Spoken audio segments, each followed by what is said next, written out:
Bismillahirrahmanirrahim. Assalamualaikum warahmatullahi wabarakatuh.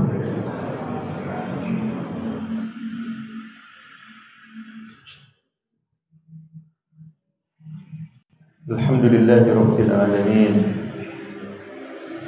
Wassalatu wassalamu ala al-mabu'uthi rahmatan lil alamin, nabiyyina Muhammadin wa ala alihi wa sahbihi ajma'in. Amma ba'd. Jamaah salat subuh rahimahullah, puji syukur kepada Allah SWT atas segenap nikmat dan karunia yang diberikan kepada kita, di mana Allah Subhanahu wa taala masih terus menghiasi kehidupan kita dengan berbagai macam nikmatnya yang tidak terhingga banyaknya, di mana Allah SWT berfirman, wa in ta'uddu ni'matallahi la tuhsuha. Jika kalian menghitung atau mencoba untuk menghitung nikmat Allah, niscaya kalian tidak akan dapat menghitungnya. Dan Allah SWT berfirman, la in syakartum la'azidannakum wa la in kafartum inna 'adzabi lasyadid. Jika kalian bersyukur, sungguh aku akan menambahkan nikmat yang aku berikan kepada kalian. Namun jika kalian kufur, sesungguhnya siksaku amatlah pedih.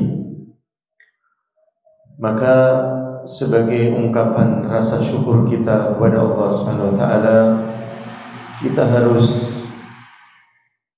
mengungkapkan syukur tersebut dengan melakukan dan meningkatkan ketakwaan dan ketaatan kita kepadanya. Dan alhamdulillah, di pagi hari ini kita telah hadir di salah satu dari rumah-rumah Allah yang dimuliakan oleh Allah Subhanahu wa taala dalam rangka untuk melakukan salat subuh berjamaah, lalu melanjutkannya dengan bersama-sama untuk menuntut ilmu. Dan ini merupakan satu hal yang sangat baik, dan semoga Allah SWT mencatatnya dalam amal kebaikan kita.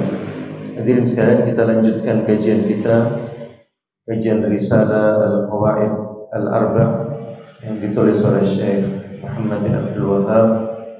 Dan kita telah menyelesaikan kaidah yang pertama, dan pada hari ini kita menginjak pada kaidah yang kedua. Qala al-muallif rahimahullah, penulis berkata, al-qa'idatu tsaniyah, kaidah kedua, annahum yaquluna ma da'awnahum wa tawajjahna ilaihim illa li talabil qurbati wasyafa'ah. Bahwasanya mereka berkata, tidaklah kami menyeru mereka, maksudnya sesembahan-sesembahan selain Allah, tidaklah kami menyeru mereka atau berdoa kepada mereka, wa tawajjahna ilaihim, dan bertawajuh kepada mereka atau datang kepada mereka, illa li talabil qurbati wasyafa'ah, kecuali tidak lain dalam rangka untuk al-qurbah, mendekatkan diri kepada Allah, agar mereka mendekatkan kami kepada Allah, dan agar mereka memberikan kepada kami syafaat. Fadalilul qurbah, dalil yang menunjukkan bahwasannya alasan mereka menyembah selain Allah itu dalam rangka agar sesembahan-sesembahan itu mendekatkan mereka kepada Allah SWT adalah firman Allah SWT, walladzina ittakhadhu min dunihi awliya'a ma na'buduhum illa liyuqarribuna ila Allahi zulfa innallaha yahkumu bainahum fima hum fihi yakhtalifun innallaha la yahdi man huwa kadzibun kafar. Kata Allah SWT, dan orang-orang yang mengambil dari selain Allah SWT penolong-penolong, mereka mengatakan, sesungguhnya kami tidak menyembah mereka kecuali agar mereka mendekatkan kami kepada Allah dengan sedekat-dekatnya. Sesungguhnya Allah SWT akan memutuskan apa yang terjadi di antara mereka dalam apa yang mereka perselisihkan. Sesungguhnya Allah tidak memberikan petunjuk kepada orang yang berdusta atau kepada pendusta dan kepada orang yang sangat ingkar. Wa dalilus syafa'ah, adapun dalil dari syafaat, qauluhu ta'ala, firman Allah SWT, wa ya'buduna min dunillahi ma la yadurruhum wa la yanfa'uhum, dan mereka menyembah selain Allah SWT apa-apa yang tidak dapat menimpakan kepada mereka mudarat dan tidak pula dapat memberikan kepada mereka manfaat. Wa yaquluna haula'i syufa'auna 'indallah, dan mereka berkata, sesungguhnya mereka itu, maksudnya sesembahan-sesembahan itu adalah pemberi-pemberi syafaat bagi kami di sisi Allah. Qul atunabbi'una Allah bima la ya'lamu fis samawati wala fil ard. Katakanlah, apakah kalian memberitahukan kepada Allah apa yang tidak Allah ketahui di langit dan di bumi? Subhanahu wa ta'ala, maha suci Allah dan maha tinggi atas apa amma yusyrikun, atas apa yang mereka sekutukan. Wasyafa'atu naw'an, syafaat ada dua macam. Syafa'atun manfiyah, syafaat yang dinafikan, wa syafa'atun musbitah, dan syafaat yang ditetapkan. Wasyafa'atul manfiyah, syafaat yang dinafikan, makanat tutlabu min ghairillahi fima la yaqdiru alaihi illallah, adalah syafaat yang diminta dari selain Allah SWT dalam apa-apa yang tidak dapat dilakukan kecuali oleh Allah. Wad dalilu qauluhu ta'ala, dalilnya adalah firman Allah SWT, ya ayyuhalladzina amanu, hai orang-orang yang beriman, anfiqu mimma razaqnakum, infakkanlah, belanjakanlah apa yang kami rizkikan kepada kalian, min qabli an ya'tiya yaum, sebelum datangnya suatu hari, la bay'un fihi wala khullatun wala syafa'ah, di mana di hari itu tidak ada lagi jual beli dan tidak ada lagi persahabatan dan tidak ada pula syafaat. Wal kafiruna humudz zalimun, dan orang-orang kafir itulah mereka yang adalah orang-orang yang zalim. Wasyafa'atul musbitah, syafaat yang ditetapkan, hiyallati tutlabu min Allah, yaitu syafaat yang diminta dari Allah. Wasyafi'u mukarramun bisyafa'ah, sang pemberi syafaat adalah orang yang dimuliakan dengan syafaat yang diberikan kepadanya. Wal mashfu'u lahu man radiyallahu qawlahu wa 'amalahu ba'da al-idzni, sementara orang yang diberi syafaat adalah orang yang diridhai oleh Allah, baik ucapan maupun perbuatannya setelah mendapatkan izin darinya. Kama qala ta'ala, sebagaimana yang difirmankan oleh Allah, man dalladhi yashfa'u 'indahu illa bi'idnih, siapakah yang dapat memberikan syafaat di sisi Allah kecuali setelah mendapatkan izin darinya.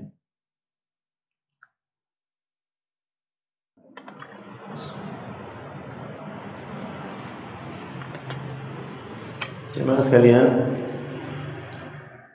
kaidah yang kedua atau kaidah yang kedua ini adalah kaidah yang sangat penting sekali, dan ini merupakan penyempurna dari pelengkap dari kaidah yang pertama, di mana pada kaidah yang pertama kita telah mengetahui bahwasanya orang-orang musyrik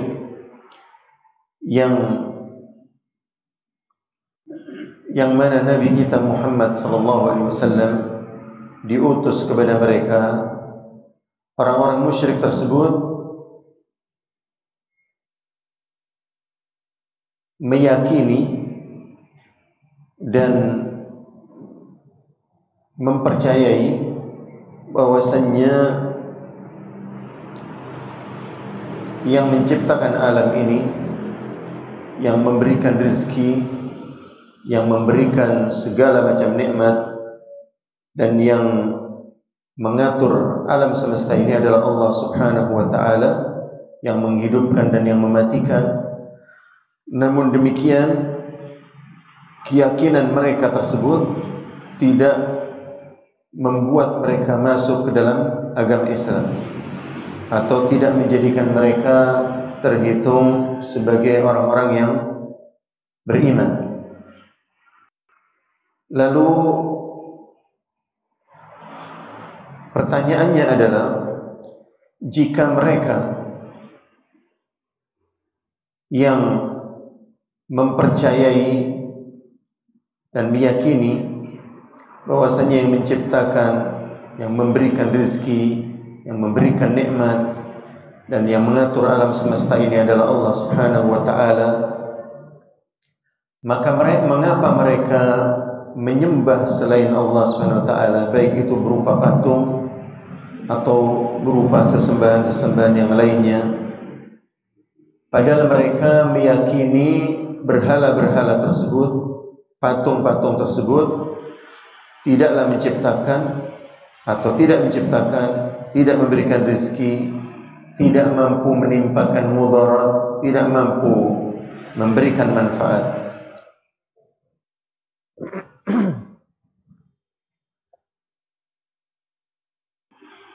Mereka mengetahui itu semuanya, sebagaimana yang telah kita jelaskan di dalam kaidah yang pertama. Maka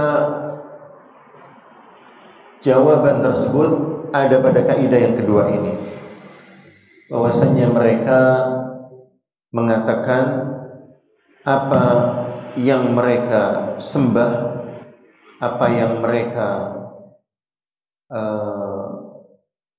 kata mereka, apa yang kami sembah, apa yang kami seru, apa yang kami berdoa kepadanya, yang kami bermunajat kepadanya, itu semuanya kami lakukan semata-mata untuk mendekatkan diri kami kepada Allah, dan semata-mata agar kami mendapatkan syafaat dari mereka. Jadi orang-orang kafir Quraisy di kota Mekkah, ketika mereka menyembah sesembahan-sesembahan mereka itu, ada patung Hubal, ada patung Lat, Uzza, Mana, dan patung-patung lainnya itu, mereka mengatakan kami tidak menyembah patung-patung itu karena keyakinan bahwasanya mereka adalah pencipta, mereka yang mampu menghidupkan dan mematikan, mereka yang memberikan rezeki, mereka yang menyembuhkan kami dari sakit, mereka yang menurunkan hujan dari langit. Bukan karena itu, bukan karena alasan itu, tetapi kami menyembah mereka dalam rangka agar patung-patung tersebut mendekatkan kami kepada Allah dengan sedekat-dekatnya. Ma na'buduhum illa liyuqarribuna ila Allahi zulfa, kata mereka, agar patung-patung ini mendekatkan kami kepada Allah dengan sedekat-dekatnya, dan agar mereka menjadi pemberi syafaat bagi kami di sisi Allah nanti. Jadi mereka, siapa patung-patung ini? Patung-patung ini kebanyakan jemaah sekalian adalah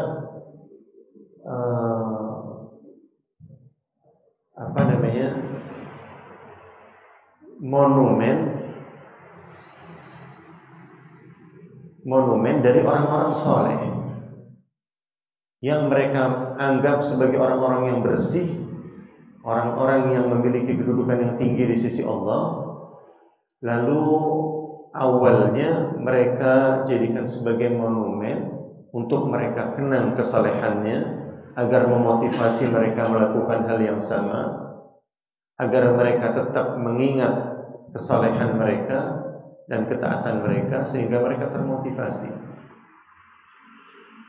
Namun perbuatan mereka tersebut sedikit demi sedikit dilupakan oleh keturunan mereka sehingga akhirnya apa? Akhirnya bukan dalam rangka untuk mengenang tetapi malah dijadikan sebagai sesembahan. Ini asal usulnya. Nah, mereka mengatakan bahwasanya patung-patung ini tidak akan disembah kecuali dengan satu tujuan untuk mendekatkan diri kepada Allah, bukan karena kami yakin itu sebagai pencipta kami, tidak. Tetapi untuk mendekatkan diri kami kepada Allah SWT dengan sedekat-dekatnya. Karena mereka itu adalah gambaran dari orang-orang soleh. Jadi ini yang dijadikan sebagai alasan oleh mereka. Nah, al-qurbah untuk mendekatkan diri kepada Allah ini, maksudnya al-qurbah di sini adalah sebagai sarana untuk apa? Mendekatkan diri mereka kepada Allah Subhanahu wa taala atau sebagai perantara antara diri mereka dengan Allah Subhanahu wa taala. Karena apa? Karena mereka menganggap diri mereka kotor, menganggap diri mereka penuh dengan dosa, menganggap diri mereka tidak layak, tidak pantas untuk langsung menengadahkan tangan kepada Allah Subhanahu wa taala. Karena mereka menganggap diri mereka semacam itu.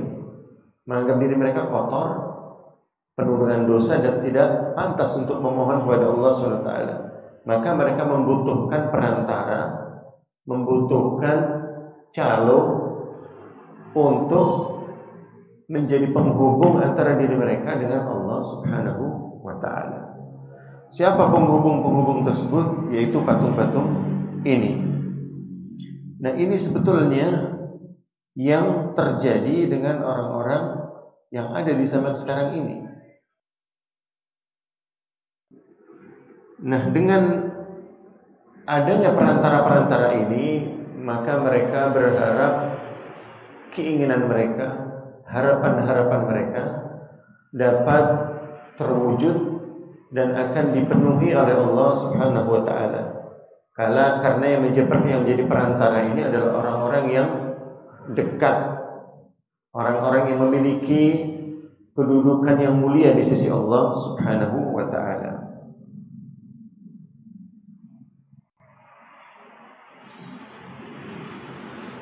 Ya.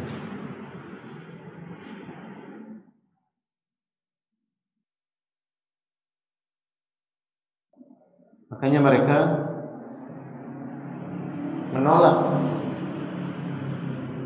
ketika dikatakan menyembah patung-patung tersebut karena meyakini sebagai pencipta mereka. Tidak. Nah, dalam hal ini Allah Subhanahu wa taala berfirman di dalam Al-Qur'an, "Walladzina ittakhadhu min dunihi awliya'a ma na'buduhum." Orang-orang yang menjadikan penolong-penolong selain Allah Subhanahu wa taala, mengatakan kami tidak menyembah mereka illa liyuqarribuna ilallahi zulfa. Ini adalah penyebabnya, kecuali untuk mendekatkan diri kami kepada Allah dengan sedekat-dekatnya. Bukan karena patung-patung itu sebagai pencipta, bukan pula karena patung-patung itu sang pemberi rezeki, tidak pula sebagai pengatur alam semesta ini. Karena itu semuanya hanya Allah Subhanahu wa taala yang memilikinya. Tetapi semata-mata untuk mendekatkan diri mereka kepada Allah dengan sedekat-dekatnya.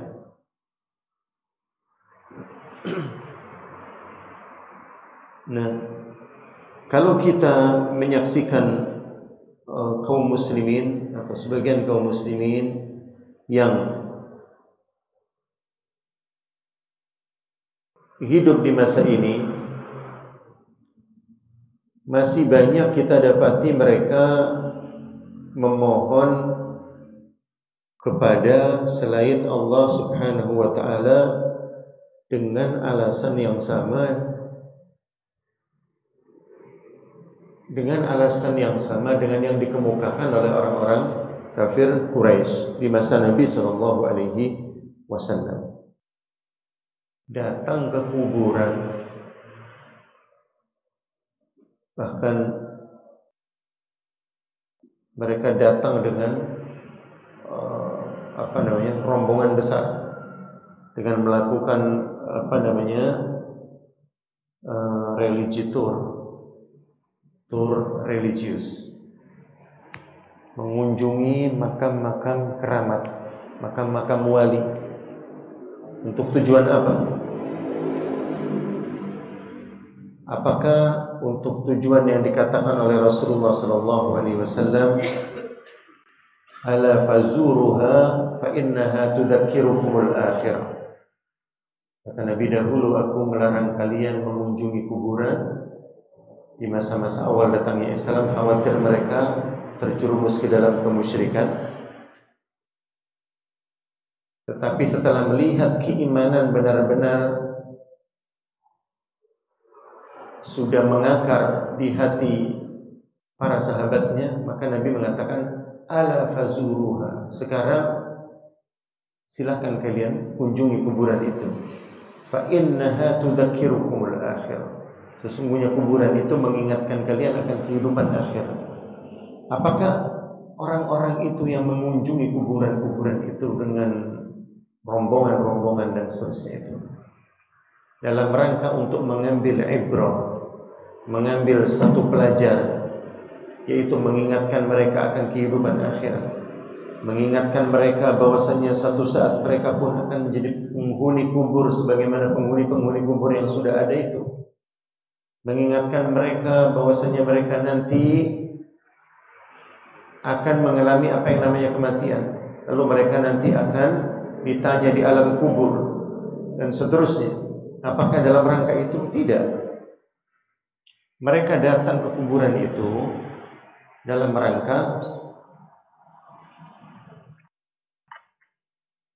karena mereka meyakini penghuni kubur tersebut memiliki kedudukan yang tinggi di sisi Allah Subhanahu wa taala, sehingga mereka datang ke sana dalam rangka untuk mencari berkah dari kubur-kubur itu, mencari berkah atau bertawassul, menjadikan mereka sebagai wasilah perantara antara diri mereka dengan Allah Subhanahu wa taala. Atau ada lagi yang sampai kebablasan, benar-benar minta kepada penghuni kubur itu.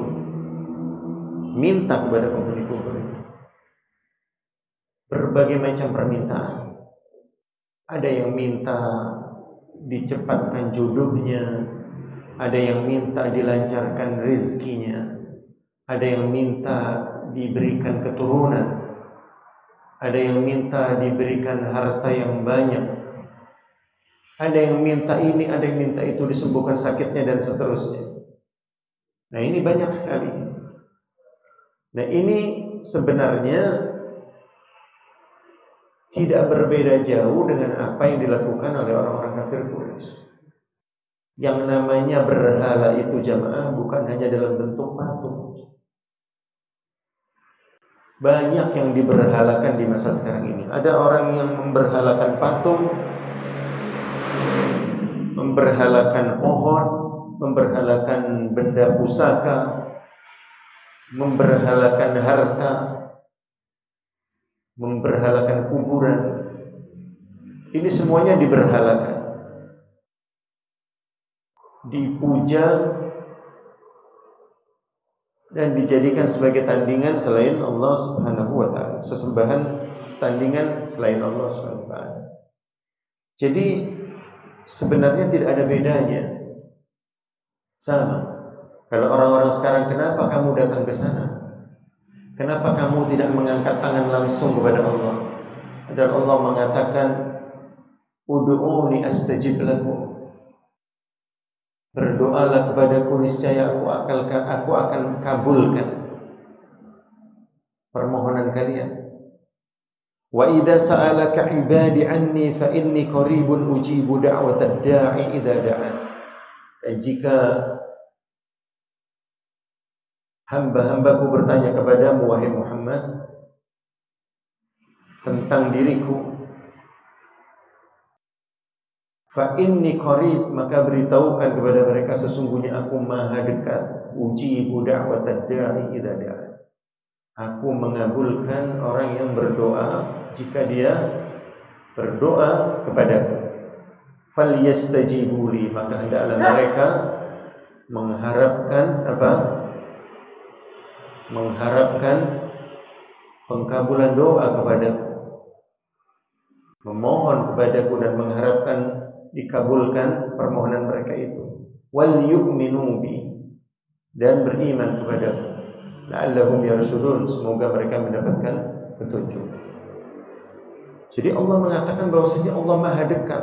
Nah, orang-orang ini kalau kita tanya, kita ini banyak dosa, kita ini banyak melakukan kesalahan, banyak melakukan kemaksiatan, sedikit melakukan ketaatan. Nah, wali-wali itu adalah orang-orang yang bersih, orang-orang yang sangat dekat kepada Allah SWT, memiliki kedudukan yang mulia di sisi Allah SWT. Maka kita harus bertawassul kepada mereka. Kita menjadikan mereka sebagai perantara antara kita kepada Allah. Sehingga apa? Sehingga tidak ada penghalang lagi nanti. Niscaya keinginan-keinginan kita, harapan-harapan kita akan dikabul oleh Allah SWT atas pertolongan dan perantaraan wali-wali dan orang-orang soleh tersebut. Ini yang dikatakan oleh orang-orang itu. Coba kalau tidak percaya, tanyakan, kenapa harus repot-repot menyewa bus dengan biaya yang sangat mahal,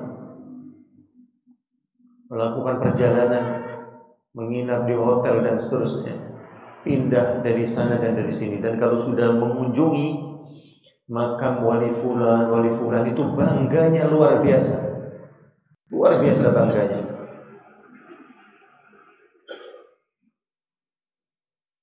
Karena mereka menganggap sudah mendapatkan sudah melakukan satu hal yang besar.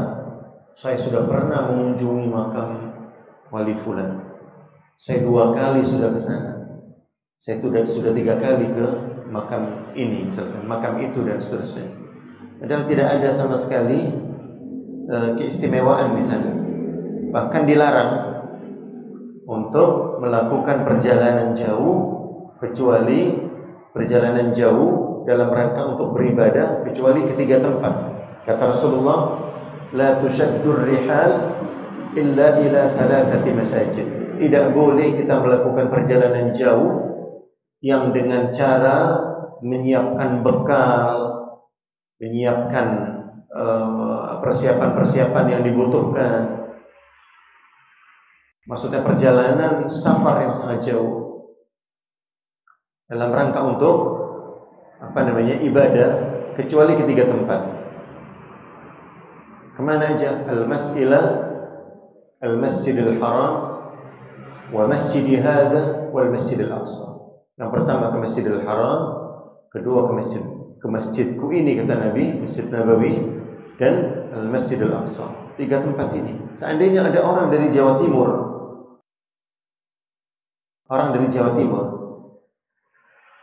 ingin pergi ke Jakarta untuk tujuan ke Masjid Istiqlal, tidak boleh. Karena dalam rangka untuk beribadah. Tidak ada kecuali hanya untuk ketiga masjid tersebut. Ini kalau ke masjid. Maka bagaimana pula melakukan perjalanan jauh untuk mengunjungi kuburan.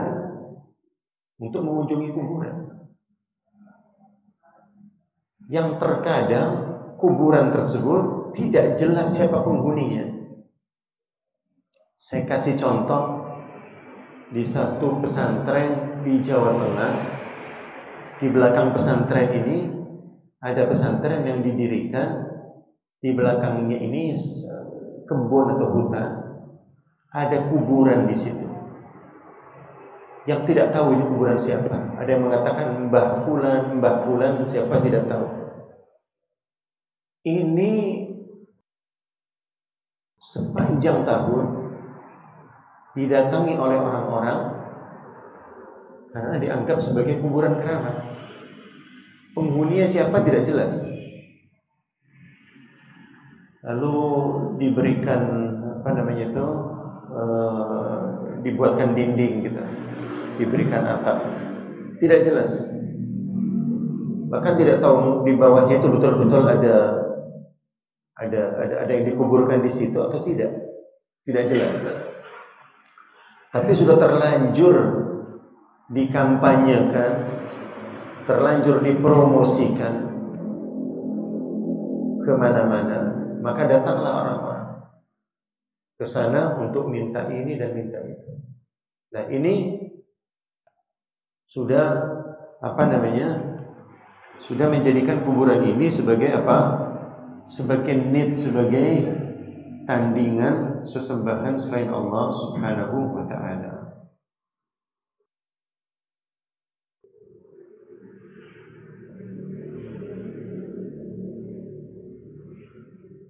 Ya. Jadi alasan yang pertama adalah untuk mendekatkan diri kepada Allah, bukan dalam rangka mengakui mereka sebagai pencipta, tidak. Ini alasan yang pertama. Nah, ini yang dilakukan oleh sebagian orang-orang di masa sekarang juga. Ya. Mereka tidak mengatakan bahwa penghuni kubur itu adalah pencipta alam semesta yang memberikan kepada mereka rizki dan seterusnya, tidak. Tetapi mereka mengatakan ini orang soleh yang sangat dekat kepada Allah SWT, sehingga diharapkan dapat mendekatkan mereka kepada Allah Subhanahu wa ta'ala. Ini yang pertama. Yang kedua adalah dalam rangka untuk memberikan kepada mereka syafaat di sisi Allah Subhanahu wa ta'ala. Memberikan syafaat di sisi Allah Subhanahu wa ta'ala. Firman Allah, dalilnya adalah firman Allah SWT, wa ya'buduna min dunillahi ma la yadurruhum wa la yanfa'uhum wa yaquluna haula'i syufa'auna indallah. Dan mereka menyembah selain Allah Subhanahu wa ta'ala apa-apa yang tidak mampu menimpakan kepada mereka mudarat maupun memberikan kepada mereka manfaat. Lalu mereka mengatakan sesungguhnya mereka itu adalah pemberi syafaat kepada kita di sisi Allah Subhanahu wa ta'ala. Ya. Yes. Mereka seakan mengatakan patung-patung yang kami sembah itu kami sembah tidak lain kecuali dalam rangka apa? Untuk memberikan kepada kami syafaat nanti di sisi Allah Subhanahu wa ta'ala. Nah, jadi ini merupakan kaidah yang sangat penting sekali yang harus kita pahami agar jangan sampai hal ini menjadi kabur bagi sebagian kita, sehingga kita akhirnya salah jalan dan meyakini sesuatu yang salah, karena ini merupakan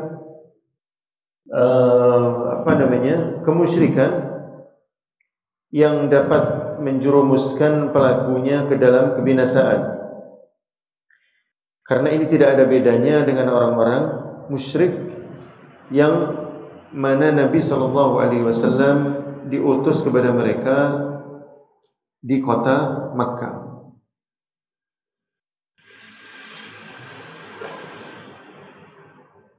Ya. Jadi jangan sampai kaum muslimin menganggap bahwasanya ini merupakan sesuatu yang baik karena ini adalah orang-orang yang saleh, adalah orang-orang yang bersih di sisi Allah SWT. Padahal kita juga belum tahu, bahkan orang yang saleh sekalipun secara lahirnya, tetapi kita tidak tahu apa yang ada di dalam hatinya. Karena itu jamaah sekalian, kita tidak bisa memvonis seseorang itu sebagai penghuni surga.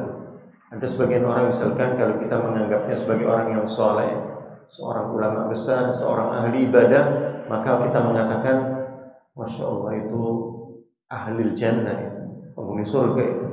Oh itu si fulan saya udah pasti masuk surga. Siapa yang mengatakan itu? Siapa yang bisa menjamin itu? Tidak ada yang bisa menjamin itu. Bahkan orang yang mati syahid atau orang yang mati di medan perang di masa Nabi SAW, sahabat-sahabat Nabi mengatakan si fulan telah mati syahid. Kata Nabi, dari mana kalian tahu dia mati syahid? Dari mana kalian tahu? Tidak ada yang tahu. Di antara mereka ternyata ada di antaranya yang diketahui matinya ternyata bunuh diri.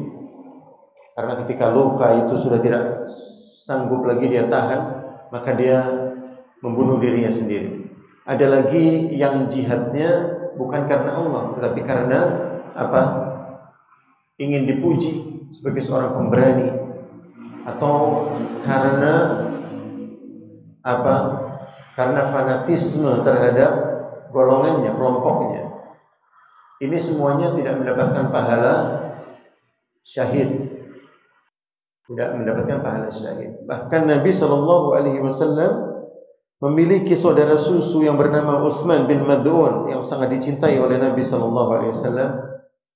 Ketika mati oleh Nabi SAW, dicium keningnya dan air mata Nabi menetes. Kemudian istrinya sangat sedih kemudian mengatakan, wallahi innaka lamin ahli jannah, demi Allah engkau adalah penghuni surga. Maka marahlah Nabi. Wa ma yudriki annahu min ahli jannah, dari mana kamu tahu dia itu penghuni surga? Dari mana kamu tahu? Walakinni arju an yakuna min ahliha, kata Nabi, tetapi aku berharap dia termasuk penghuni surga itu. Sampai Nabi pun tidak berani memvonis seseorang sebagai penghuni surga, kecuali kalau datang wahyu yang memberitahukan kepada Nabi bahwasanya si fulan penghuni surga.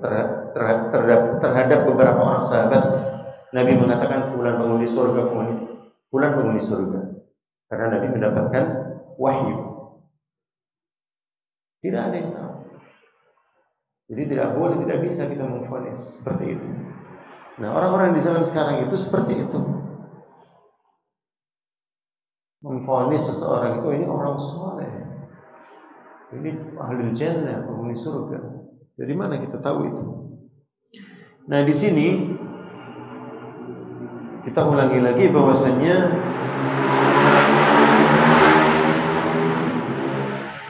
ya, orang-orang kafir ini, orang-orang kafir Quraisy ini menganggap berhala-berhala tersebut dapat mendekatkan diri mereka kepada Allah dengan sedekat-dekatnya dan dapat memberikan syafaat di sisi Allah Subhanahu wa ta'ala. Nah, di sini penulis membagi syafaat menjadi dua bagian. Apa saja itu? Yang pertama, kata beliau, wasyafa'atu syafa'atani, syafa'atun manfiyah wa syafa'atun muthbitah. Syafaat itu ada dua macam. Yang pertama adalah syafa'ah manfiyah, yaitu syafaat yang dinafikan oleh Allah Subhanahu wa ta'ala. Dan yang kedua adalah syafa'ah muthbitah, yaitu syafaat yang ditetapkan oleh Allah Subhanahu wa ta'ala.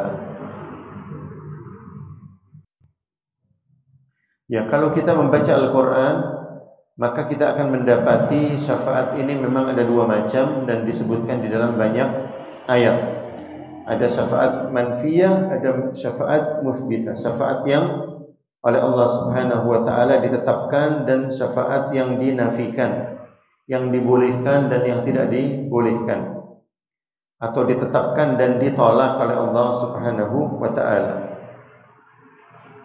Oleh karena itu, kita wajib untuk menafikan apa yang dinafikan oleh Allah dan menetapkan apa yang ditetapkan oleh Allah Subhanahu wa ta'ala dari syafaat-syafaat yang ada ini.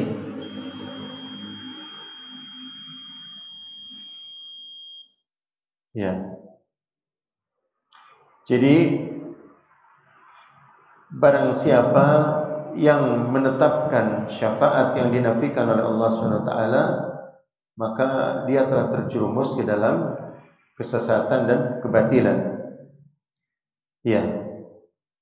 Maka kata penulis, fasyafa'atul manfiyya ma kanat tutlabu min ghairillahi fima la yaqdiru alaihi illallah. Syafaat manfiyya, syafaat yang dinafikan, adalah syafaat yang diminta dari selain Allah dalam hal-hal yang tidak mampu dilakukan kecuali oleh Allah. Dalam hal-hal yang tidak mampu dilakukan kecuali oleh Allah Subhanahu wa taala. Ya. Ini wajib kita mengetahuinya agar kita dapat membentengi diri dari hal-hal tersebut dan agar kita tidak terjerumus ke dalamnya. Karena Allah Subhanahu wa taala telah menafikannya dan mengategorikannya sebagai syafaat yang batil.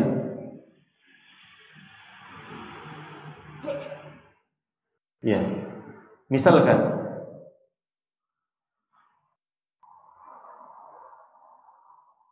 jika seseorang berkata kepada salah satu makhluk Allah, apapun itu, baik itu patung, itu pohon, itu benda pusaka, itu orang saleh, baik yang masih hidup ataupun yang sudah menghuni kubur, baik itu nabi, baik itu malaikat ataupun yang lainnya, seandainya dia berkata,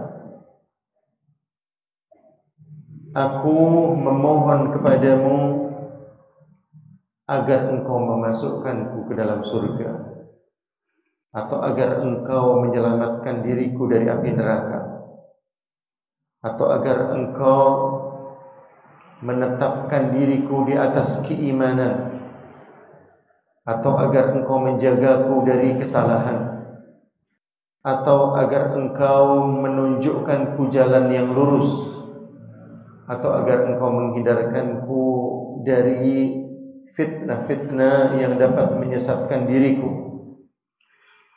atau agar engkau menjadikan anak keturunanku orang-orang yang soleh,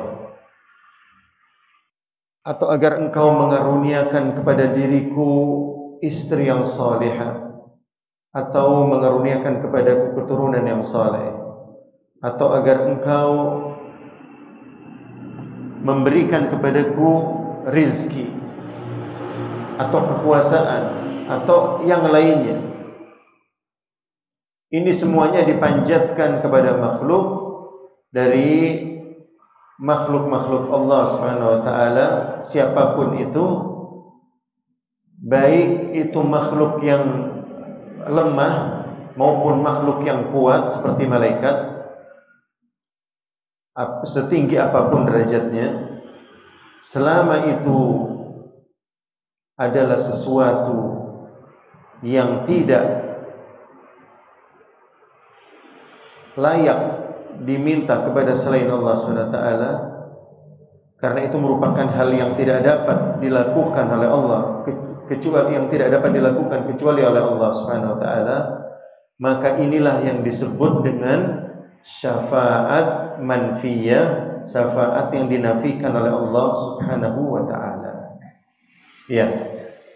Sebagaimana yang disebutkan oleh Allah Subhanahu wa taala di dalam Al-Qur'an, ya ayyuhalladzina amanu anfiqu mimma razaqnakum min qabli an ya'tiya yawmun la bay'un fihi wala khullatun wala syafa'ah. Wahai orang-orang yang beriman, belanjakanlah apa-apa yang direzekikan oleh Allah Subhanahu wa taala kepada kalian sebelum datangnya hari di mana tidak ada lagi jual beli. Maksudnya tidak ada lagi jual beli di sini. Seseorang berjual beli dengan Allah Subhanahu wa taala dengan cara membelanjakan harta bendanya dalam rangka mendapatkan pahala. Dan tidak ada lagi persahabatan yang dapat menolong seseorang, sedekat dan seakrab apapun sahabat kita itu, maka di hari itu tidak akan dapat lagi menolong kita. Wala syafa'ah, tidak ada pula yang dapat memberikan syafaat. Maksudnya mampu untuk melakukan pertolongan di sisi Allah Subhanahu wa taala. Nah, di sini Allah Subhanahu wa taala menafikan syafaat ini dan membatalkan syafaat ini, yaitu hari kiamat ini adalah hari yang sangat dahsyat, yang mana seseorang tidak akan, atau makhluk yang terkuat sekalipun tidak akan dapat mampu menyelamatkan seseorang dari dahsyatnya hari itu, kecuali Allah Subhanahu wa taala semata. Ya. Makanya seperti yang tadi saya katakan, jika seseorang datang ke kuburan misalkan, orang yang soleh misalkan, lalu dengan penuh kekhusyuan sampai meneteskan air mata, karena apa? Datang ke sana dengan penuh harapan, dalam kondisi terjepit, dalam kondisi sangat sulit, maka dia mengatakan, wahai wali fulan, aku datang kepadamu jauh-jauh ke sini misalkan. Aku berharap agar engkau menyelesaikan semua problem-problemku.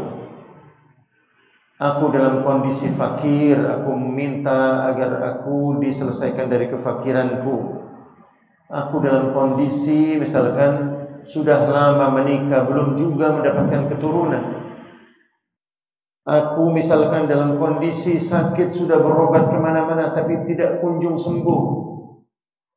Dan berbagai macam permohonan dia ucapkan, berbagai macam harapan besar dia ungkapkan di depan kuburan ini.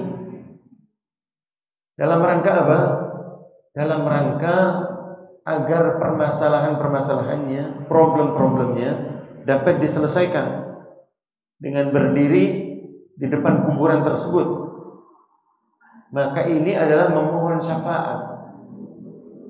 Memohon syafaat. Ya.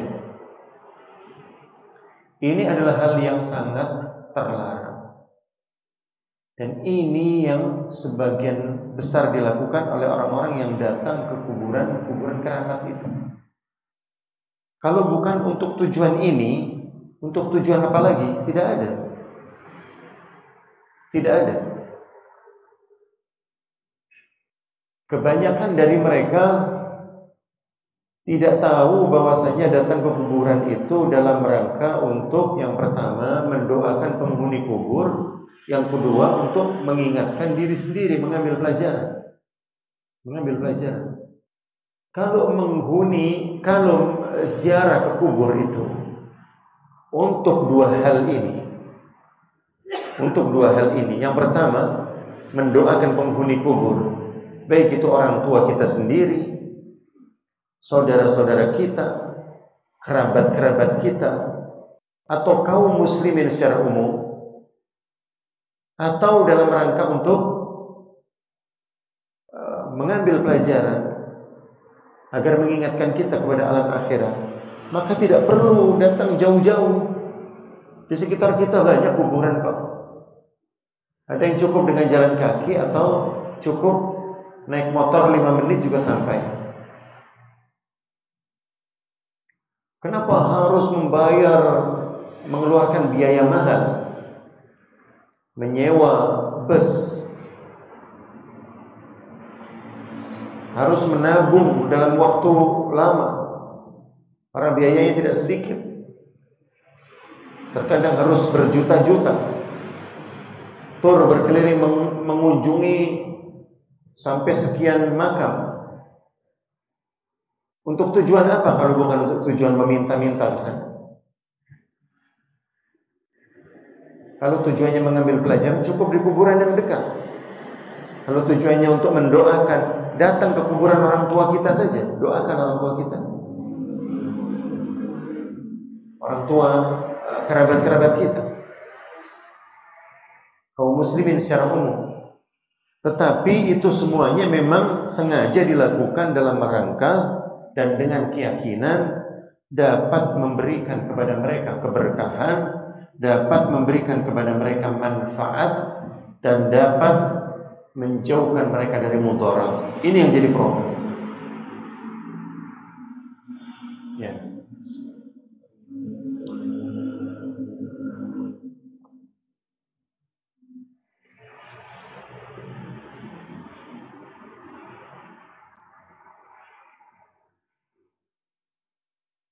Ya, oleh karena itu di Mesir, jemaah sekalian, ada kuburan Al-Badawi. Kuburan Al-Badawi yang diwalikan. Itu kalau setahun sekali itu diadakan haul, itu jumlah jamaahnya itu hampir menyaingi jamaah haji. Sampai 1 juta itu yang datang itu untuk hadir di haulnya Al-Badawi. Dan mereka meminta, ya Badawi, ya Badawi, hai Badawi, hai Badawi. Menyeru Al-Badawi. Badawinya sudah di dalam kubur dan tidak tahu. Mungkin Al-Badawinya sendiri butuh orang-orang untuk memohonkan ampun kepada Allah, istighfar. Ya. Sebaik apapun seseorang, sesoleh apapun seseorang, setelah dia mati dan terputus amal perbuatannya, berharap dari orang-orang yang masih hidup memohonkan ampun untuknya kepada Allah SWT untuk menambah terus pahalanya, yang sudah terputus. Ini malah dimintai, sudah tidak mampu lagi untuk memberikan manfaat bagi dirinya sendiri. Kalau patung, oke lah, kita sudah final lah. Patung ini benda mati, tidak mampu berbuat apa-apa. Hanya orang bodoh yang menyembah berhala, benda yang mati. Tetapi ini orang soleh, oke lah, ini orang soleh dahulu di masa hidup di dunia adalah orang soleh. Tapi setelah mati tidak mampu memberikan manfaat untuk dirinya sendiri. Sudah tutup buku, dia sudah selesai. Ini diminta darinya. Yang hidup meminta kepada yang mati, berharap mendapatkan manfaat dari yang mati. Padahal yang mati berharap yang hidup ini ingat pada dirinya dan memohonkan ampun kepada Allah untuknya. Jadi ini sudah jungkir balik, sudah terbalik logikanya. Ya.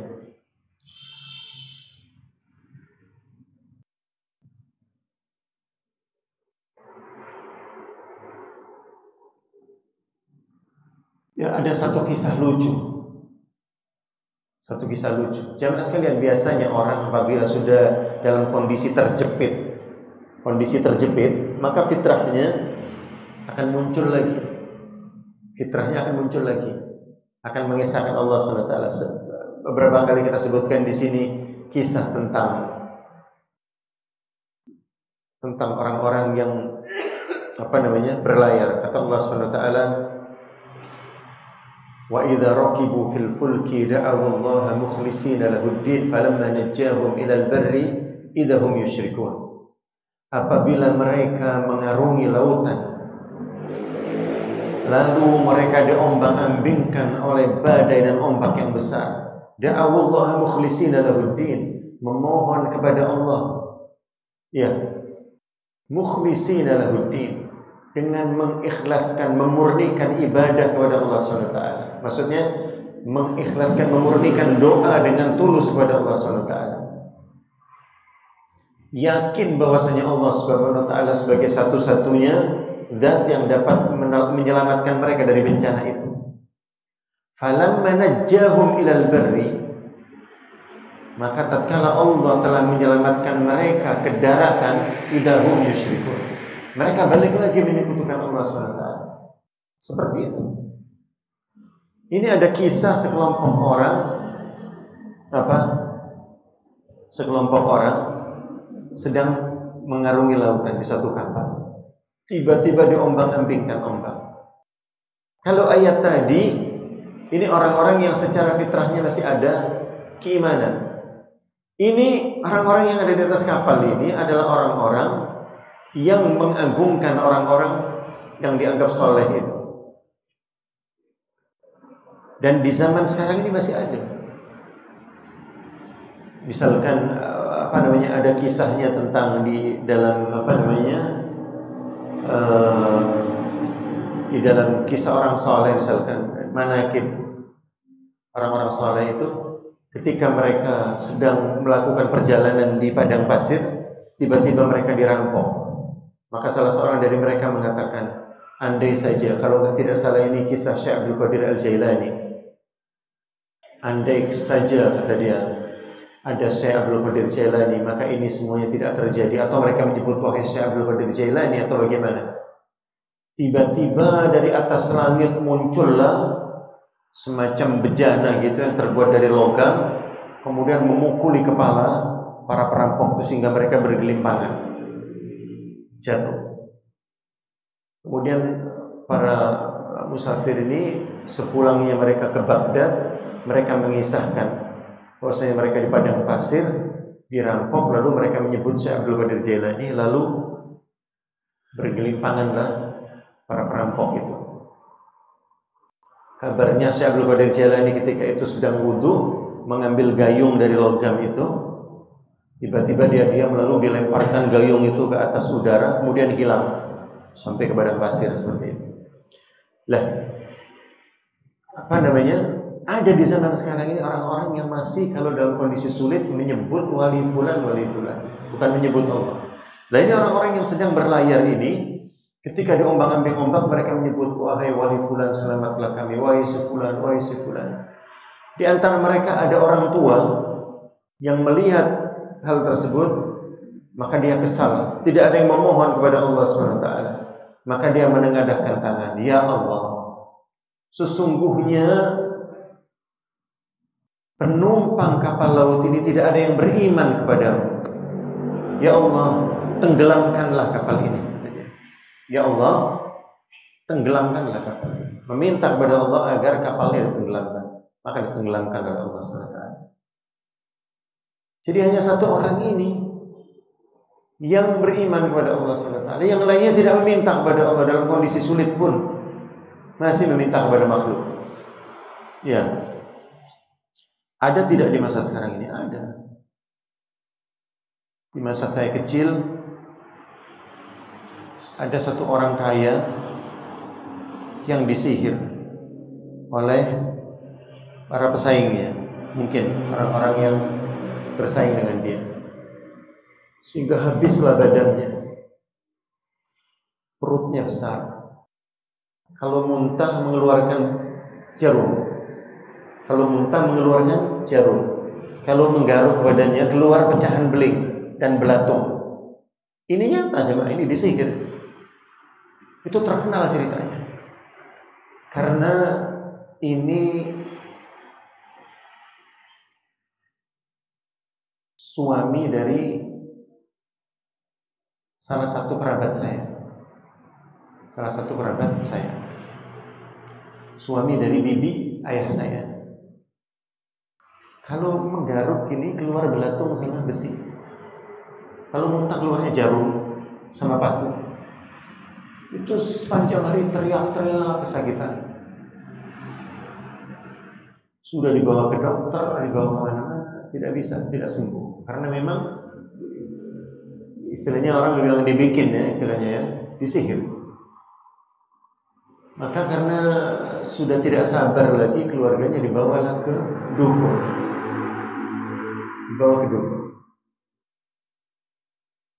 Dibawa ke dukun, misalkan anggaplah dukun ini namanya siapa misalkan? Dukun ini anggaplah namanya Bapak ya? Si Fulan gitu misalnya. Si Fulan misalnya itu dukunnya. Bawa ke dukun. Nah, oleh dukunnya disuruh melakukan amalan-amalan ini. Sudah sudah diperingatkan oleh kerabatnya dan seterusnya, jangan. Nah, dukun ini mengatakan kalau kamu kesakitan sebut nama saya. Sebut nama saya. Karena kalau siapnya dia menyebutnya tadi itu fulan, tidak menyebut nama Allah SWT. Jadi harusnya dalam kondisi yang sudah sangat sulit seperti itu, yang diseru adalah Allah SWT, yang mampu menghilangkan, menyingkirkan mudarat yang ada pada dirinya dan memberikan manfaat kepada dirinya. Tetapi yang diseru adalah makhluk yang tidak mampu berbuat apa-apa. Maka apa akibatnya? Akibatnya sangatlah fatal, menjerumuskan dirinya ke dalam kemusyrikan. Ya.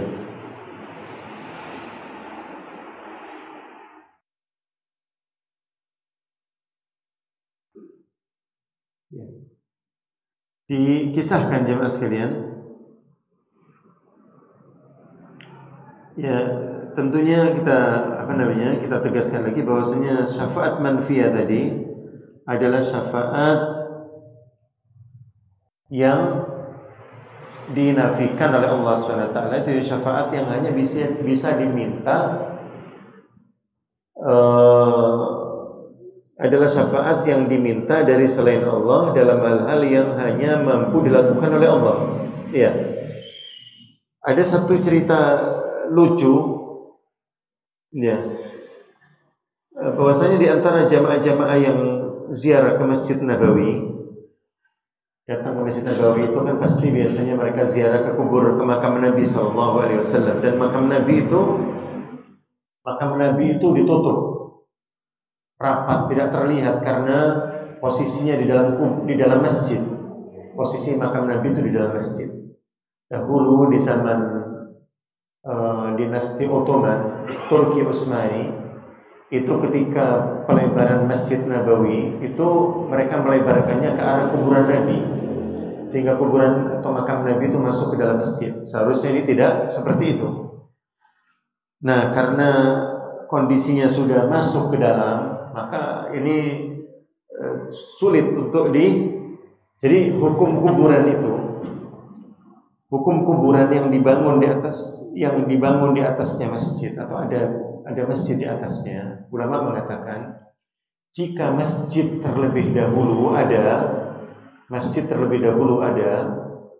maka masjidnya yang dibongkar. Kuburannya yang disingkirkan, dipindahkan. Kalau kuburannya yang terlebih dahulu ada, maka masjidnya yang harus dirobohkan. Nah, kasus kuburan Nabi ini, mana yang ada terlebih dahulu?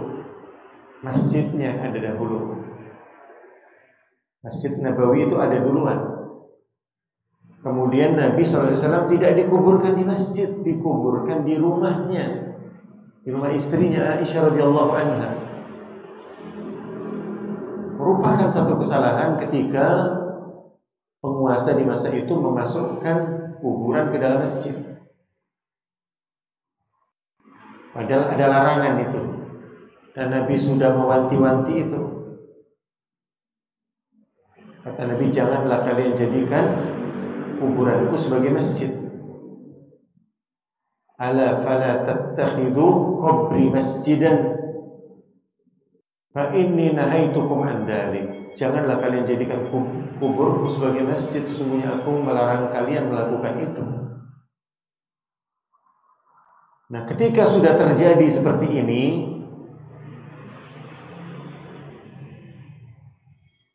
kuburan Nabi dipindahkan tidak mungkin, karena Nabi tidak dikuburkan di masjid, memang dikuburkan di rumahnya. Nah, Masjid Nabawi yang sudah melebar ke arah kuburan Nabi, kalau dibongkar akan mengundang fitnah. Jadi apa? Jadi gunjingan seluruh dunia. Penguasa sekarang yang mengurusi Masjid Nabawi berbuat semena-mena membongkar Masjid Nabi. Ini kan jadi fitnah. Sementara kaidahnya dalam amar ma'ruf nahi munkar, jika mengingkari satu kemungkaran akan menimbulkan kemungkaran yang lebih besar darinya, maka itu tidak boleh. Ini sudah pasti akan menimbulkan kemungkaran. Akan datang protes dari seluruh dunia. Ya, kerajaan Saudi Arabia merusak Masjid Nabawi misalkan, atau ucapan-ucapan yang lainnya. Maka apa? Maka dilakukan antisipasi agar tidak kuburan ini tidak disembah dan tidak terlihat, maka ditutup dengan dinding, ada dinding pembatasnya sehingga tidak langsung ke kuburannya. Nah, hukumnya jika sudah ada dinding, maka sholat di depannya tidak apa-apa. Sholat di depannya tidak apa-apa karena sudah ada dinding penghalangnya. Nah, orang-orang yang ziarah ke sana pun sudah diantisipasi, ada petugas-petugas. Tidak boleh berlama-lama di situ atau menempelkan tangan di dinding, itu diusir. Disuruh lewat saja. Karena memang cuma ditulisin saja hunas salamu ala nabi. Di sini tempat untuk mengucapkan salam kepada Nabi. Mengucapkan kepada Nabi, assalamu alayka ya Rasulullah. Ya. Jazakallahu khairan an ummatika. Misalkan, semoga Allah membalasmu atas jasa-jasamu kepada umatmu, misalkan. Kemudian mengucapkan salam kepada Abu Bakar As-Siddiq di sampingnya, kemudian kepada Umar bin Khattab. Itu cuma berjalan begini saja sambil menengok. Tidak boleh jalan. Nomor 1 dilarang, nomor 2 memang antri, padat itu. Ya, apalagi menempelkan tangan itu tidak sulit. Biasanya diusir. Sebagian orang dicuri-curi itu biasanya seperti itu. Ya. Nah, di antara orang-orang yang datang ke Masjid Nabawi dan ziarah ke makam Nabi Sallallahu Alaihi Wasallam, ada yang membawa catatan. Sudah menyiapkan diri membawa catatan. Apa kata dia? Wahai Rasulullah, ya Rasulullah, kata dia. Ya Sayyidi, wahai tuanku, kata dia. Ya Maulaya, kata dia. Wahai junjunganku, kata dia. Menyebutkan pujian-pujian, julukan-julukan atau pujian-pujian, julukan-julukan yang dia buat sendiri untuk Nabi Sallallahu Alaihi Wasallam.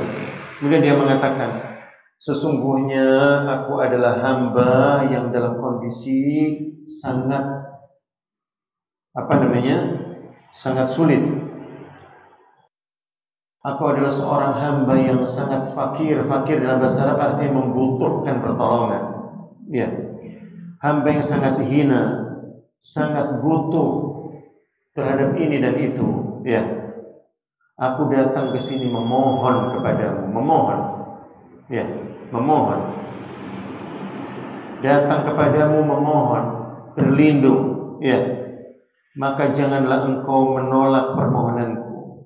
Ya, janganlah engkau menolak hajatku, keinginanku. Kemudian dia menyebutkan hajatnya itu apa saja. Dari mulai minta diberikan kekayaan, diberikan istri yang soleh, ada yang minta diberikan rumah mewah. Kadang-kadang dia disebutkan itu permohonannya itu. Ingin diberikan harta yang banyak dan sebagainya dan sebagainya. Ini semuanya apa? Diucapkan. Lalu di akhir dia mengatakan, alamatku di jalan ini dan ini, kata dia. Takut salah nanti permohonannya itu dikasihkan oleh Rasulullah ke orang lain. Ini minta kepada selain Allah SWT. Minta kepada Rasulullah. Sekalipun Rasulullah adalah makhluk Allah yang paling mulia, tidak boleh itu. Karena ini inilah yang disebut dengan syafa'ah manfiyah. Syafaat yang dinafikan oleh Allah, yang dilarang, yang ditolak oleh Allah Subhanahu wa taala. Karena ini syafaat dalam hal-hal yang hanya mampu dilakukan oleh Allah Subhanahu wa taala. Ya.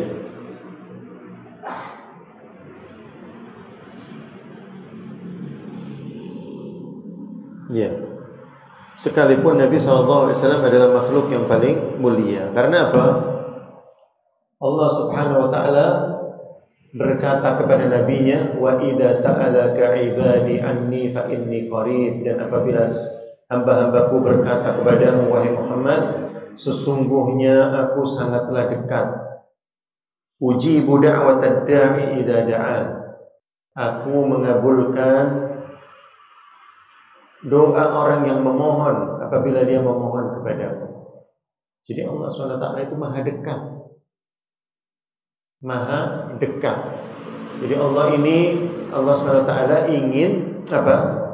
Ingin memberitahukan kepada kita semuanya bahwasannya, kata Allah SWT, Allah itu tidak jauh. Allah itu tidak jauh. Allah itu, kata Allah SWT, aqrabu ilaikum